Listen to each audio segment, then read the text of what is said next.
When water consumption in and around San Antonio goes up, recreation in places like the San Marcos River can be impacted. If you decrease the level of the aquifer, it can get to a point where we no longer have springs or the spring flow gets really low. And then consequently, we begin to lose our river flows. Melanie Howard, the Habitat Conservation Plan Manager for the City of San Marcos, explains why the Edwards Aquifer Authority and other agencies pump resources into conserving the river, springs, and natural habitat. It is also the river of many, many, many different species. And those species are dependent on it being healthy and clean, good river flow. For the last 7 years, the conservation team has been working on a plan to clean the river, restore natural plants, habitat, and educate the public. Every summer we pick up literally like thousands and thousands of bags of trash and cans. Trash that would otherwise end up downstream. I have seen a change in the public's attitude, and I've seen it get cleaner too.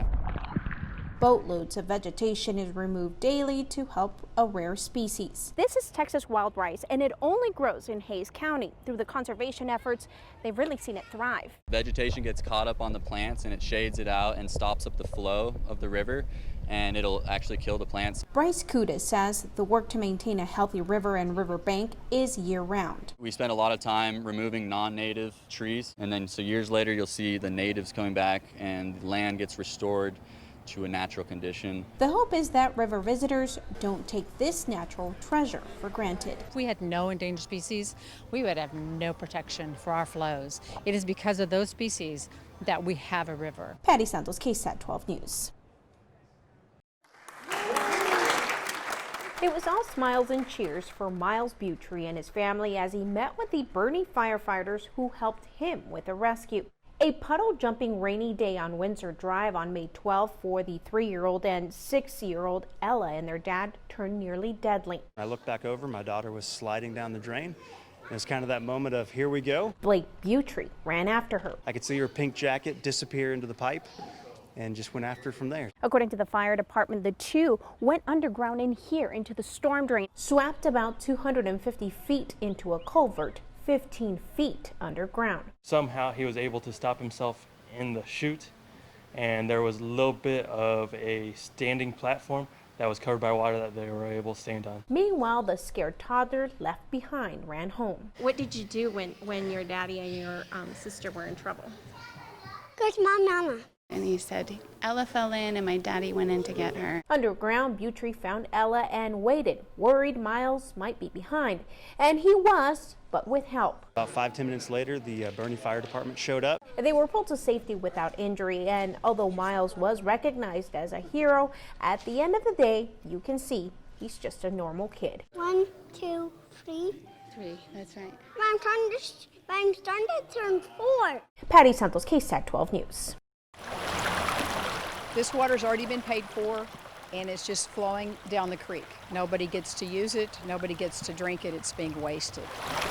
The dumping of water purchased by SAW's customers is fueling action by several local activist groups, including the Sierra Club and SAW's ACTPAC. We are starting a petition in July, a formal petition for a charter amendment for the citizens of San Antonio to get to vote for an audit of any $1 billion or more project that SAWS is doing. The group has been pushing for accountability for years, but the waste they're seeing here, they say, is the last straw. According to SAWS Chief Operating Officer, roughly 10 million gallons a day from the Vista Ridge pipeline is being distributed to customers, and another 10 million is being dumped into Mud Creek. Whenever we start up a new system, we always go through a flushing operation like this.